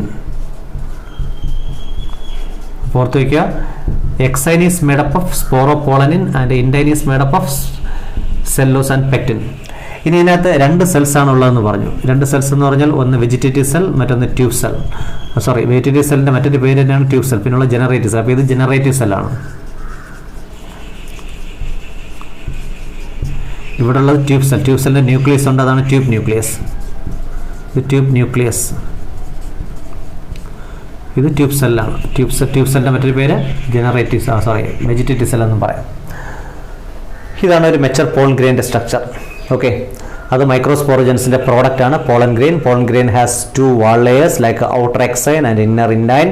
Exine is made up of a chemical called sporopollen and indine is made up of cellulose and pectin. പിന്നെ at intervals ഇടയ്ക്കിടയ്ക്ക് ഇപ്പോൾ എക്സൈൻ കണ്ട് ഇൻഡൈനോട് ചേർന്ന് വരാം. അതിൻ്റെയോട് ചേർന്ന് വരുന്ന ആ പോർഷൻ്റെ പേരും പറയും ജേം പോർ എന്നാണ് പറയുന്നത്, ജേം പോർ. പിന്നെ ഒരു മെച്ചർ പോളൻ ഗ്രെയിൻ എന്ന് പറയുന്നത് 2 celled ആയിരിക്കും. 2 celled സ്റ്റേജിലാണ് പോളൻ ഗ്രെയിൻസ് ലിബറേറ്റ് ചെയ്ത് പോകുന്നത്. ഓക്കെ, അപ്പോൾ അവിടെ 2 wall layers ഉണ്ട്, അകത്ത് 2 cells ആണുള്ളത്. ഏതൊക്കെയാണ്? Tube cell or vegetative cell. അതിൻ്റെ ന്യൂക്ലിയസിന് പറയുന്നത് ട്യൂബ് ന്യൂക്ലിയസ്. പിന്നെ ജനറേറ്റീവ് സെൽ. ജനറേറ്റീവ് സെല്ലാണ് പിന്നീട് മെയിൽ ഗമേറ്റ്സ് ആയിട്ട് മാറുക. അപ്പോൾ ഇതാണ് മൈക്രോസ്പോറോജെനസിസ് എന്ന് പറയുന്ന ക്വസ്റ്റ്യൻ. അപ്പോൾ എൻ്റെ പ്ലോയിഡി എന്തായിരിക്കും? മൈക്രോസ്പോർ ടെട്രൻ്റെ പ്ലോയിഡി ഹാപ്ലോയിഡ് ആയിരിക്കും. കാരണം മിയോസിസിലൂടെയാണ് ഇത് പ്രൊഡ്യൂസ് ചെയ്യുക. So it will be haploid.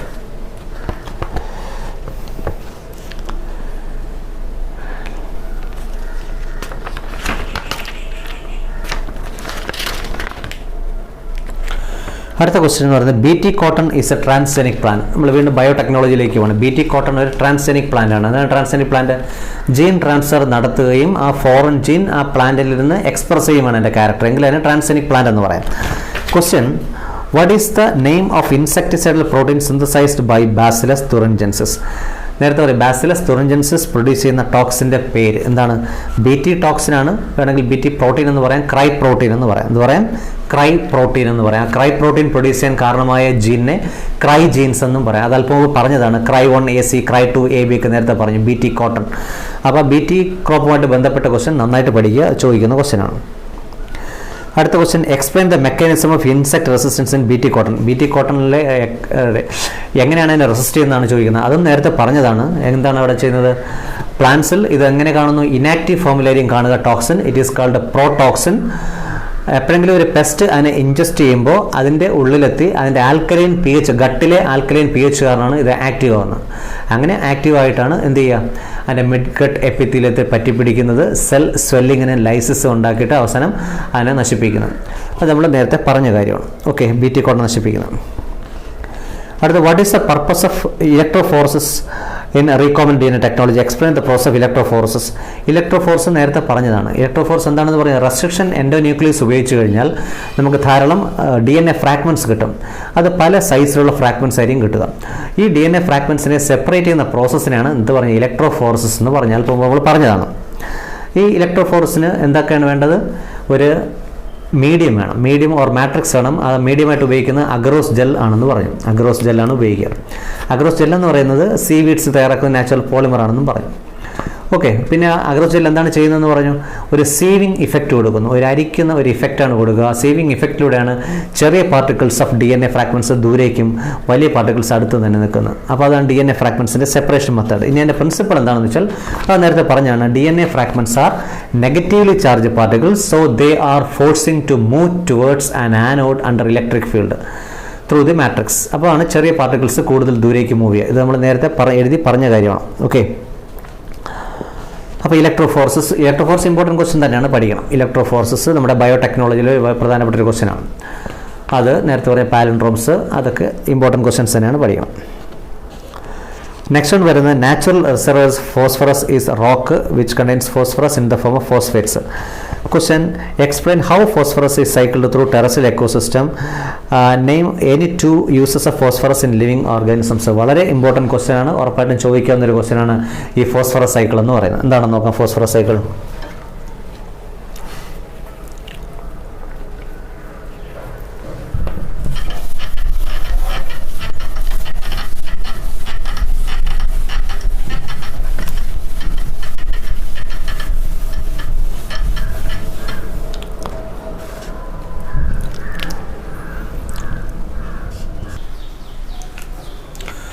Okay, next one phosphorus സൈക്കിളാണ്. ഫോസ്ഫറസ് ഇമ്പോർട്ടൻ്റ് ആയിട്ടുള്ള സൈക്കിളാണ് ഫോസ്ഫറസ് സൈക്കിൾ. നോക്കട്ടെ, ഫോസ്ഫറസിൻ്റെ യൂസസ് ചോദിക്കുന്നുണ്ട്. എന്താണ് ഫോസ്ഫറസിൻ്റെ യൂസസ് എന്ന് പറയുന്നത്? ആലോചിച്ചു, നമ്മുടെ സെൽ മെംബ്രെയിൻസിലെ മോസ്റ്റ് ഇമ്പോർട്ടൻ്റ് ഒരു കമ്പണൻ്റ് ആണ് എന്ത് പറയുന്നത്, ഫോസ്ഫറസ് എന്ന് പറയുന്നത്. പിന്നെ next one nucleic acids DNA and RNA. DNAയുടെയും RNAയുടെയും ബേസിക് യൂണിറ്റ് ന്യൂക്ലിയോടൈഡ്സ് ആണ്. അവിടെയും ഫോസ്ഫേറ്റ്സ് ഉണ്ട്. നിങ്ങൾ പഠിച്ചു DNA strand is made up of sugar and phosphate molecule. അപ്പോൾ അവിടെ ഉണ്ട്. പിന്നെ നമ്മുടെ എനർജി മോളിക്യൂൾ ATPയുടെ എക്സ്പാൻഷൻ പഠിച്ചു, അഡിനോസിൻ ട്രൈ ഫോസ്ഫേറ്റ്, ഫോസ്ഫറസ് ആണ് അവിടെ. അപ്പോൾ വളരെ ഇമ്പോർട്ടൻ്റ് ആയിട്ടുള്ളൊരു കമ്പണൻ്റ് ആണ് ഫോസ്ഫറസ് എന്ന് പറയുന്നത്. പറയാൻ മനസ്സിലല്ലോ. അപ്പോൾ ഏത് ലിവിങ് പ്ലാന്റ്സ് ഓർ ആനിമൽസിൽ കാണുന്ന മോസ്റ്റ് ഇമ്പോർട്ടൻ്റ് ആയിട്ടുള്ള ഒരു എലമെൻ്റ് ആണ് ഫോസ്ഫറസ്. പ്ലാന്റ്സ് അതിനെ ഫോസ്ഫേറ്റ്സ് ആയിട്ടായിരിക്കും അബ്സോർവ് ചെയ്യുക, അല്ലേ, പാറയിൽ. നമുക്കവിടെ അത് റോക്ക് മിനറൽസ് ആണ്. ഫോസ്ഫറസ് സൈക്കിളാണ് പറയുന്നത്. റോക്കിലാണ് എന്തായുള്ള ഫോസ്ഫറസ് ഉള്ളത്. നമ്മൾ മറ്റൊരു ചാപ്റ്ററിൽ എക്കോളജിയിൽ പഠിച്ചാണ് വെതറിങ് ഓഫ് റോക്ക്, അല്ലെങ്കിൽ എന്താണ് ബ്രേക്ക് ഡൗൺ ഓഫ് റോക്കിനെയാണ് വെതറിങ് എന്ന് പറയുക. പാറ പൊടിഞ്ഞ് മണ്ണുണ്ടാകുക. അപ്പോൾ റോക്കിൽ എന്താണ് ഫോസ്ഫറസ് ഉണ്ട്. അത് പാറ പൊടിയുമ്പോഴത്തേക്ക് ഫോസ്ഫേറ്റ്സ് ആയിട്ട് സോയിൽ സൊല്യൂഷനിൽ എത്തുന്നു. Soil solution. ഈ സോയിലിൽ കാണുന്ന ഫോസ്ഫേറ്റ്സിനെ ആര് അബ്സോർവ് ചെയ്യുന്നു? പ്ലാന്റ്സ് അബ്സോർവ് ചെയ്യും. പ്രൊഡ്യൂസേഴ്സ് അപ്ടേക്ക് ചെയ്യുന്നു. ഇങ്ങനെ അപ്ടേക്ക് ചെയ്യുന്ന സമയത്ത് തന്നെ ഒരു ലിറ്റിൽ എമൗണ്ട് റൺ ഓഫ് ചെയ്ത് തിരിച്ച് സോയിലിലേക്ക് തന്നെ പോവാം. അപ്പോൾ ചെറിയൊരു എമൗണ്ട് അപ്പം തന്നെ റിലീസ് ചെയ്ത് പോയി. ഫോസ്ഫറസ് സൈക്കിൾ ഒരു പാർട്ട് പോയി. അപ്പോൾ ഈ പ്ലാന്റ്സിന് അബ്സോർവ് ചെയ്തു, പ്ലാന്റ് ടിഷ്യൂസിൻ്റെ ഭാഗമായിട്ട് മാറി ഏത് ഫോസ്ഫേറ്റ്സ്. ഇനി പ്ലാന്റ്സിനെ കൺസ്യൂമേഴ്സ് ആഹാരമാക്കുകയാണെങ്കിൽ, നമ്മൾ ഫുഡ് ചെയിൻ പഠിച്ചു. അപ്പോൾ പ്രൊഡ്യൂസേഴ്സിനെ കൺസ്യൂമേഴ്സ് ആഹാരമാക്കുകയാണെങ്കിൽ ആ കൺസ്യൂമേഴ്സിലേക്ക് എത്തുന്നു ഫോസ്ഫേറ്റ്സ്. ഇനി കൺസ്യൂമേഴ്സിൻ്റെ ഡെത്ത് ആൻഡ് ഡീക്കേ വഴി അത് ഡീകമ്പോസ് ചെയ്യുമ്പോൾ അത് ഡെട്രിറ്റസ് ആയിട്ട് മാറാം. ഇനി എപ്പോഴും പ്രൊഡ്യൂസേഴ്സിനെ കൺസ്യൂമേഴ്സ് ആഹാരമാക്കണമെന്നില്ല. അവരുടെ ലീഫ് ഫാളിംഗ് നടക്കുക, അതാണ് ലിറ്റർ ഫാൾ. അല്ലെങ്കിൽ പ്ലാന്റിൻ്റെ തന്നെ ഡെത്ത് ആൻഡ് ഡീക്കേ സംഭവിക്കാം. അപ്പോഴവിടെ എന്ത് സംഭവിക്കാം? ഡീകമ്പോസിഷൻ നടക്കാം. അനിമൽസ് കൺസ്യൂം ചെയ്യുകയാണെങ്കിൽ അതുവഴി ഡെട്രിറ്റസ് ആയിട്ട് മാറാം. പ്ലാന്റ്സിനെ അനിമൽസ് കൺസ്യൂം ചെയ്തില്ലെങ്കിലും അവിടെ litre fall or detritus falling നടക്കാം. അപ്പോൾ അങ്ങനെ ഡെട്രിറ്റസ് ആയിട്ട് മാറും. ഈ ഡെട്രിറ്റസ് നമുക്കറിയാം ഡീകമ്പോസിഷനിലൂടെ തിരികെ എവിടെ എത്തുന്നു? സോയിലിൽ തന്നെ തിരികെ എത്തുകയും ചെയ്യും. പറയാൻ മനസ്സിലായി. അപ്പോൾ ഇതാണ് ഫോസ്ഫറസ് സൈക്കിൾ എന്ന് പറയുന്നത്. വളരെ ഇമ്പോർട്ടൻ്റ് ഒരു ക്വസ്റ്റ്യൻ ആണ് ഫോസ്ഫറസ് സൈക്കിൾ എന്ന് പറയുന്നത്. അപ്പോൾ നമ്മളിവിടെ ഒരു ടേം പറഞ്ഞു, ഡീകമ്പോസിഷൻ എന്നൊരു കാര്യം പറഞ്ഞു. നമ്മുടെ ആ ചാപ്റ്ററിൽ പഠിക്കാനുള്ള എക്കോസിസ്റ്റം എന്ന് പറയുന്ന ചാപ്റ്ററിൽ പഠിക്കാനുള്ള പ്രധാനപ്പെട്ട ഒരു ക്വസ്റ്റ്യൻ ആണ് ഡീകമ്പോസിഷൻ എന്ന് പറയുന്നത്. അതും കൂടെ ഇതുമായിട്ട് കണക്ട് ചെയ്ത് പറയാം. അപ്പോൾ ഇത് മനസ്സിലായാലും ഇതെന്താണെന്ന്. അപ്പോൾ ഇത് ഫോസ്ഫറസ് സൈക്കിളാണ്. നിങ്ങൾ ചോദിക്കുന്നത് വെച്ചാൽ ഈ ഓരോന്നും ആണ് ഏതൊക്കെയാണെന്ന് ചോദിക്കാം. അപ്പോൾ അതിൻ്റെ ആരോമാസൊക്കെ നോക്കിക്കൊള്ളണം. അപ്പോൾ ഡീകമ്പോസിഷനിലൂടെ ഫോം ചെയ്യുന്നതാണ് ഡെട്രിറ്റസ്. ഡെട്രിറ്റസ് എന്താണെന്ന് പറയുക? Freshly dead and partially decomposed organic matter നമ്മൾ ഡെട്രിറ്റസ് എന്ന് പഠിച്ചത്. അപ്പോൾ ഡെട്രിറ്റസ് സോയിൽ സൊല്യൂഷനിലെത്തുന്നു, ബാക്കി തിരിച്ചു പോകുന്നു. അപ്പോൾ നമുക്ക് ഇതപ്പോൾ ഫോസ്ഫറസ് സൈക്കിൾ ഇത്രയേ ഉള്ളൂ. ഇനി നമുക്ക് ഡീകമ്പോസിഷൻ്റെ സ്റ്റെപ്സോടെ നോക്കാം. ഡീകമ്പോസിഷൻ അതും പ്രധാനപ്പെട്ട ഒരു ക്വസ്റ്റ്യൻ ആണ്. ഡീകമ്പോസിഷൻ എന്ന് വെച്ചാൽ എന്താണ്? Break down of complex organic substances into simple inorganic molecules. Break down of complex organic substances into simple inorganic molecules is called decomposition. അതിൻ്റെ സ്റ്റെപ്സ് എന്ന് പറയുന്നത് ഏതൊക്കെയായിരുന്നു സ്റ്റെപ്സ്?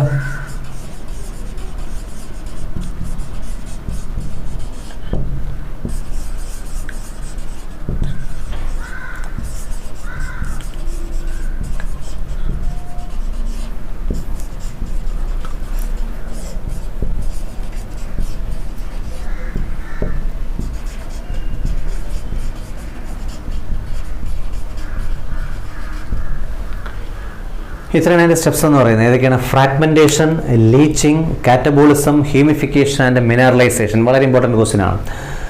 ഇപ്പോൾ തന്നെ പറഞ്ഞു, ഡീകമ്പോസ് ചെയ്യുമ്പോഴത്തേക്ക് ആദ്യമായിട്ട് അവിടെ ഡെട്രിറ്റസ് ആണ് ഫോം ചെയ്യുക. ഡെട്രിറ്റസ് അല്ലെങ്കിൽ മറ്റൊരു ടേം എന്താണ്? ലിറ്റർ എന്ന് പറയാം. Detritus or litre.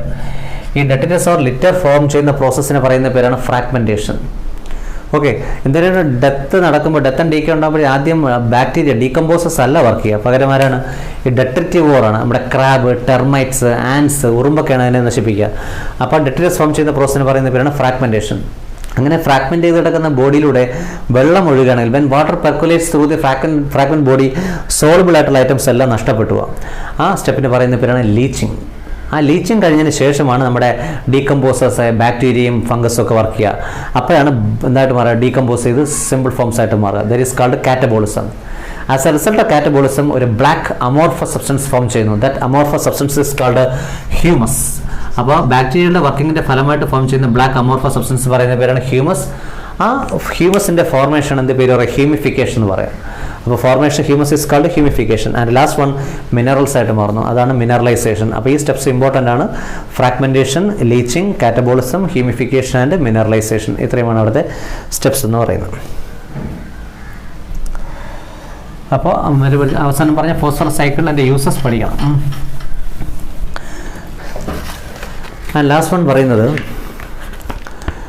image given below is a diagrammatic representation trophic levels in an ecosystem. Trophic levels of an ecosystem ഇതെന്നാണ് ചോദിക്കുന്നത്. കുറച്ച് മിസ്സിംഗ് ആയിട്ട് തന്നിട്ടുണ്ട്, അത് കംപ്ലീറ്റ് ചെയ്യാനാണ് പറയുന്നത്. നമ്മൾ പറഞ്ഞു ട്രോഫിക് ലെവൽസ് എന്താണെന്ന് പറഞ്ഞു. ഫുഡ് ചെയിനിൽ കാണുന്ന ഓരോ ഓർഗാനിസത്തെയാണ് ട്രോഫിക് ലെവൽസ് എന്ന് പറയാം. അപ്പോൾ അതിന് എക്സാമ്പിൾസ് നോക്കാം. ഫസ്റ്റ് വൺ,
നിങ്ങളുടെ ക്വസ്റ്റ്യനിൽ കുറച്ച് മിസ്സിംഗ് ആയിട്ട് തന്നിട്ടുണ്ട് ഇവിടെ, അത് കംപ്ലീറ്റ് ചെയ്യണം. ABCD ഇങ്ങനെ ഓരോന്ന് ഏതൊക്കെ നെയിം ചെയ്യാൻ മാത്രമായിട്ടാണുള്ളത്. ഇതാണ് ഫുഡ് ചെയിൻ എന്ന് പറയുന്നത്. നോക്കിയിരിക്കുക, അവിടെ ഫുഡ് ചെയിൻ ടെക്സ്റ്റിൽ പറയുന്ന അതേ എക്സാമ്പിൾസ് തന്നെയാണ് ഇവിടെ പറയുന്നത്. ഏതൊരു ഫുഡ് ചെയിനിലായാലും ആരംഭിക്കുന്നത് ഇവിടെ പ്രൊഡ്യൂസർ എന്നായിരിക്കും. It is called PP, primary producer. Primary പ്രൊഡ്യൂസറാണ് ഒന്നാമത്തെ ട്രോഫിക് ലെവൽ വരിക. Primary producer first trophic level വരുന്നു. അടുത്ത പ്രൈമറി കൺസ്യൂമറിനെ ഡയറക്റ്റായിട്ട് കൺസ്യൂം ചെയ്യുന്ന പ്രൈമറി കൺസ്യൂമർ ഓർ ഹെർബിവോർസ് ആണ്. അപ്പോൾ പ്രൈമറി പ്രൊഡ്യൂസർക്ക് എക്സാമ്പിളോട് നോക്കാം. പ്രൈമറി പ്രൊഡ്യൂസർക്ക് ഗ്രാസ് അല്ലെ, നമ്മുടെ പ്രൊഡ്യൂസേഴ്സാണ്. ഗ്രാസ് ഉണ്ട്, പിന്നെ ട്രീസ് ഉണ്ട്, പിന്നെ അക്വാട്ടിക് എക്കോസിസ്റ്റം ആണെങ്കിൽ ഫൈറ്റോ പ്ലാങ്ക്ടൺസ് കാണാം. അപ്പോൾ അതൊക്കെ എന്താണ് ഫസ്റ്റ് പ്രൈമറി പ്രൊഡ്യൂസറിൽ വരുന്നതാണ്. പ്രൈമറി കൺസ്യൂമേഴ്സ് എന്ന് പറയുമ്പോഴത്തേക്ക് പ്രൈമറി പ്രൊഡ്യൂസറിനെ കൺസ്യൂം ചെയ്യുന്നവരാണ്. അവർ വരുന്ന എപ്പോഴും സെക്കൻഡ് ട്രോഫിക് ലെവലാണ് വരുന്നത്, സെക്കൻഡ് ട്രോഫിക് ലെവൽ. അപ്പോൾ ഫൈറ്റോ പ്ലാങ്ക്ടൺസിനെ ആഹാരമാക്കുന്നവരാരാണ്? ഗ്രാസ് ഹോപ്പർ, സൂപ്ലാങ്ക്ടൺസ് ഉണ്ട്. ഗ്രാസിനെ ആഹാരമാക്കുന്നത് ഗ്രാസ് ഹോപ്പർ ഉണ്ട്, പിന്നെ ട്രീസിനെ കൗ ഉണ്ട്. അപ്പോൾ അവരെല്ലാം സെക്കൻഡ് ട്രോഫിക് ലെവൽ വരുന്നതാണ്. അത് പ്രൈമറി കൺസ്യൂമറാണ്. അടുത്ത സെക്കൻഡറി കൺസ്യൂമർ വരുന്ന ആരൊക്കെയാണ്? ചെറിയ ടൈപ്പ് ഓഫ് കാർണിവോർസ് ആണ് വരുന്നത്. അവർ തേർഡ് ട്രോഫിക് ലെവലാണ് വരുന്നത്. തേർഡ് ട്രോഫിക് ലെവലിൽ അതിന് എക്സാമ്പിൾസ് ആണ് ആ ബേർഡ്സ്, ഫിഷസ്, വൂൾഫ് അല്ലേ, അല്ലെങ്കിൽ ചെറിയ ചെറിയ ഓർഗാനിസംസ്, ഫോക്സ് തുടങ്ങിയ ജീവികളെല്ലാം അതിൽ വരുന്നവയാണ്. ഇതിനെ അവയെ ആഹാരമാക്കുന്നവരാണ് ടെർഷറി കൺസ്യൂമേഴ്സ്. അത് ഹയർ കാർണിവോർസ് ആയിരിക്കും. അവരെപ്പോഴും ഫോർത്ത് ട്രോഫിക് ലെവലാണ് വരുന്നത്. അതിന് രണ്ട് എക്സാമ്പിൾസ് ആണ് മാൻ, ലയൺ, ടൈഗർ, ഇങ്ങനെയുള്ള എല്ലാം അഡ്വാൻസ്ഡ് ആയിട്ടുള്ള ഹയർ കാർണിവോർസ് ആണ് അതിൽ വരുന്നതെല്ലാം. അപ്പോൾ ഇതിൽ ചിലപ്പോഴൊക്കെ ചിലർക്ക് മിസ്സിംഗ് ആയിട്ടായിരിക്കും തന്നിട്ടുണ്ടോ, അത് എഴുതാനാണ് എക്സാമ്പിൾസ് ചോദിക്കുന്നത്. ഇപ്പോൾ നേരെ ക്വസ്റ്റ്യനിലാണെങ്കിൽ ഈ ഇത് തന്നിട്ടില്ല, ഫസ്റ്റ് വൺ തന്നിട്ടില്ല, B എഴുതാനായിട്ട്. അപ്പോൾ അവിടെ എന്താ വരുന്ന? പ്രൈമറി പ്രൊഡ്യൂസർ അല്ലേ. എന്തായാലും ഏതൊരു ഫുഡ് ചെയിൻ ആയാലും പ്രൈമറി പ്രൊഡ്യൂസർ എന്നാണ് ബിഗിൻ ചെയ്യുക. പിന്നെ ഇതും ചോദിച്ചിട്ടുണ്ട്, ലാസ്റ്റ് വൺ ടെർഷറി കൺസ്യൂമറാണ്. പിന്നെ ഇവരൊക്കെ ഏതൊക്കെ ട്രോഫിക് ലെവൽസിൽ വരുന്നു എന്നൊരു ക്വസ്റ്റ്യൻ ചോദിച്ചിട്ടുണ്ട്. പ്രൈമറി കൺസ്യൂമറും സെക്കൻഡറി കൺസ്യൂമറിലൊക്കെയാണ് ഇങ്ങനെ വരിക. മനസ്സിലായി? അപ്പോൾ ഇതാണ് ഫുഡ് ചെയിൻ. അപ്പോൾ ഏതൊരു ഫുഡ് ചെയിനും ആരംഭിക്കുന്നത് എവിടെ നിന്നാണ്? ഗ്രീൻ പ്ലാന്റ്സ് നിന്ന് ആരംഭിക്കുന്നു. അതിൽ തന്നെ നമ്മുടെ എക്കോസിസ്റ്റത്തിൽ കാണുന്ന ഫുഡ് ചെയിൻസ് അല്ല ഷോർട്ട് ഫുഡ് ചെയിൻസ് ആയിരിക്കും. കാരണം വെച്ചാൽ എനർജി ട്രാൻസ്ഫർ എത്രത്തോളം നടക്കുന്നുണ്ടോ അത്രയും എനർജി ലോസ് കൂടും അവിടെ. പലതരത്തിൽ കൂടാം. കാരണം നേരത്തെ പറഞ്ഞു ലാ ഓഫ് 10% പറഞ്ഞു അല്ലെ. ഒന്നിൽ നിന്ന് അടുത്ത ട്രോഫിക് ലെവലിലേക്ക് പോകുന്ന 10% ആയിരിക്കും എന്ന് പറഞ്ഞു. അതൊന്ന്. ഇനി മറ്റൊന്നെന്താ? ഹീറ്റായിട്ട് എനർജി നഷ്ടപ്പെടുകയും ചെയ്യാം. അപ്പോൾ അക്കാരണങ്ങൾ കൊണ്ട് ചെറിയ ഫുഡ് ചെയിൻസ് ആയിരിക്കും കാണാം. പിന്നെ മാത്രമല്ല ഫുഡ് ചെയിൻസ് എല്ലാം തന്നെ ഇൻ്റർ കണക്റ്റഡ് ആണ്. അപ്പോൾ അതിനെ ഫുഡ് വെബ് എന്ന് പറയാം. ഓക്കെ, അതും പല ടൈപ്പ് ഉണ്ട്. ഈ ഫുഡ് ചെയിൻസിനെ തന്നെയാണ് നമ്മൾ എന്തായിട്ട് പിരമിഡായിട്ട് റെപ്രസെൻറ്റ് ചെയ്ത്. അതും വളരെ ഇമ്പോർട്ടൻറ്റ് ക്വസ്റ്റ്യൻ ആണ്. പ്രൈമറി എന്താണ്? പിരമിഡ്സ് ഏതൊക്കെയാണ്? Pyramid of energy, pyramid of number and pyramid of biomass. അതിൽ പിരമിഡ് ഓഫ് എനർജി മാത്രം എപ്പോഴും അപ്രൈറ്റ് പിരമിഡ് ആയിരിക്കും. ഇൻവേർട്ടഡ് പിരമിഡ് വരാറില്ല. മറ്റേ പിരമിഡ് തലകീഴായിട്ടൊക്കെ വരാം. അതിന് നമ്പറൊക്കെ അനുസരിച്ച് വ്യത്യാസപ്പെട്ട് വരാം. അപ്പോൾ ഇത്രയും നിങ്ങളുടെ ഒരു മോഡൽ എക്സാമിൻ്റെ ക്വസ്റ്റ്യൻസ് നമ്മൾ വർക്കൗട്ട് ചെയ്തതാണ്. ഈ ക്വസ്റ്റ്യൻ നിങ്ങളുടെ ഡിസ്ക്രിപ്ഷനിൽ കൊടുത്തിട്ടുണ്ട് കേട്ടല്ലോ.